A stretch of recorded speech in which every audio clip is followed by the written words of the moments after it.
मुळा भाव भयणीनो, भाग्यवन पावलू तेसलोनिकारांक कळून दिता की ताणें तांकां भावार्थ दिलो खरो, पूण कोश्ट काडले. आमी कसले कोश्ट काडटले हांव आनी कशे हारपीत जातले हांव हाचो तुमकां उगडास आसा.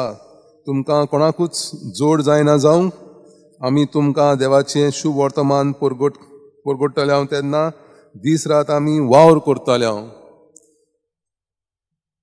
तांकां फकत देवाचें शुभ वर्तमान परगोडूंक ना, पूण ताणें संवसाराचे कामाची जबाबदारी घेतली. तांचे खावण पिवण, तांचे न्हेसण, तांचे फामिलीचे भार ताणें घेतले आनी धर्म तांकां शिकयलो. तो फारिजेवा पासून तसलो धर्म शिकोवंक ना. जेजू म्हणटा फारिजेव धर्मशास्त्री चुनो काडलोल्या समाधी सारके, भायल्यान चकचकतात पूण भितर सगळीं नेलोल्यांची हाडां आनी हळशिकेन भरल्यात. सांत पावल तांकां उगडास कोत्ता, हांवें तुमकां मोगाचो धर्म शिकयला, देवाच्या मोगाचो, पेल्याच्या मोगाचो धर्म. न्यायनितीन, कृपेन, मोगान, विस्वासान जिवंक तुमकां हांवें शिकयला आनी तेच देवाची बुजवण तुमी करता. तो जिवो देव सगळ्या संवसाराक आसा. आनी आमी जबाबान आयकलां, सर्वेस्परा तुवें म्हजो थाव घेतला, तूं म्हाका वळखताय, तुजे पासून खंय पयस हांव वचूंक शकना, खंय म्हूण हांव धांवन वचूं, जंयसर हांव वयता थंय सायब देव आसा, मेळटा. ही सांती नासाची गूत जाली. सगळ्या संवसारान देव आसा आनी तो देवाक मानतालो. तेच भाशेन सांत आगोस्तीन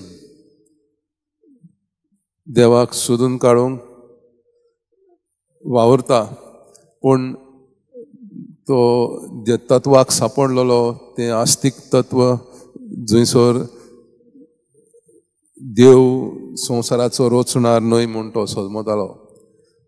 संवसार दोन रचणार आसले, एक वायट आनी एक बरो.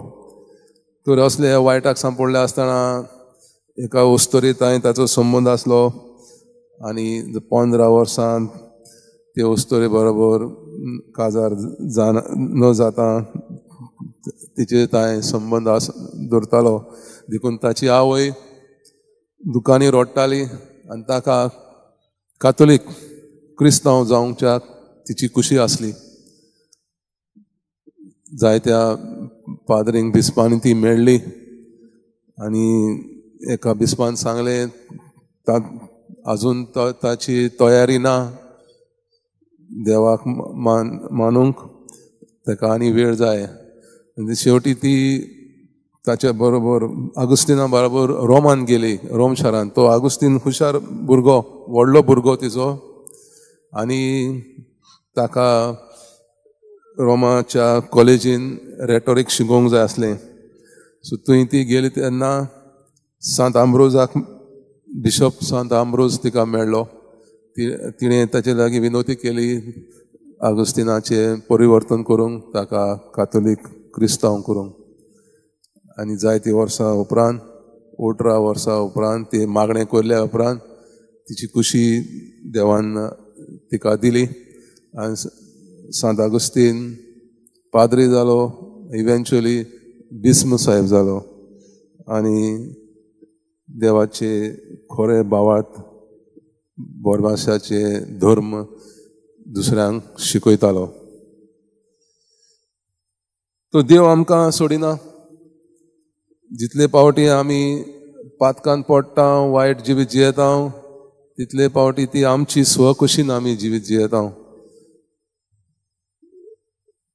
देव आमकां सोडिना, तो सोदून काडटा.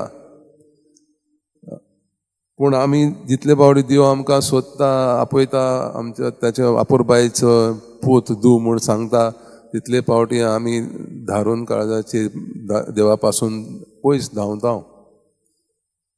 आनी आमी त्रासान पडटा.